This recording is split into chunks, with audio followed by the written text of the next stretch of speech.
नमस्कार, मैं Pankaj Saxena India speak में आप सभी का स्वागत करता हूं। आज हम देखते हैं यूपी की कुछ खास बड़ी खबरें।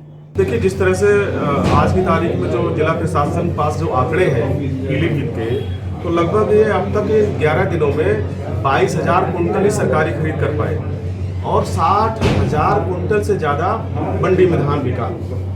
और सरकार की जो पॉलिसी है और जो जिला प्रशासन की जो इन्होंने अपने आंतरिक जो पॉलिसी बना रखी है, उस प्रशासन के अनुसार सरकारी खरीद को डिले करना ताकि किसान जो है बिचौलिए को हाथ लुटे और फिर उसी बिचौलियों के धान को सरकारी खरीद में कन्वर्ट करना, ये सरकार की मंशा है। पिछले 11 दिनों में पीलीभीत जनपद में 60,000 कुंटल धान पे लगभग 3.5 करोड़ रुपए किसानों को 10-11 दिन में घाटा हुआ है।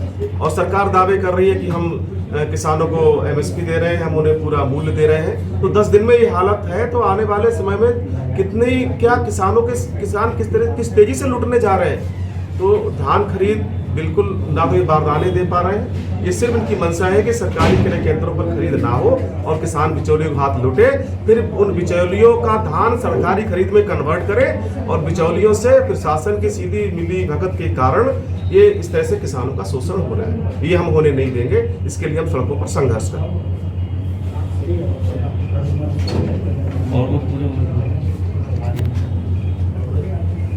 के तमाम आरोप लगाए, क्या आपका कदम और क्या कुछ करें किसानों के लिए? देखिए, जिस तरह से फसलों के अवशेष किसान लोग जला देते हैं, निश्चित तौर पे पर्यावरण को उससे नुकसान होता है, लेकिन किसान को ना तो ये गन्ने का भुगतान दे पा रहे हैं। अब तक 200 करोड़ से ऊपर पीलीभीत के जिले का किसानों को गन्ना बकाया मूल्य है इनके ऊपर। ना धान का भुगतान नहीं दे पा रहे, ना धान खरीद पा रहे, और ना सरकार उस पराली को, उन फसलों के अवशेषों के निपटारण के लिए कोई योजना बना पाई, ना उन्हें कुछ सहूलियतें दे पाई।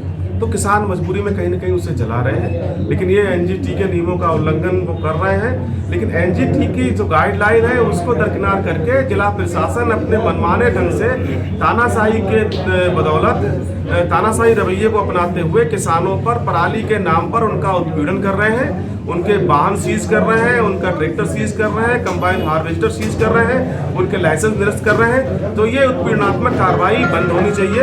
अगर एनजीटी के नियमों का उल्लंघन कर रहे हैं किसान, तो उन पर एनजीटी की जो गाइडलाइन है उसके अनुसार ही कार्रवाई हो, लेकिन ये अलग से तानाशाही रवैया ना अपनाया जाए किसानों के साथ, और ये हम लोग होने नहीं देंगे।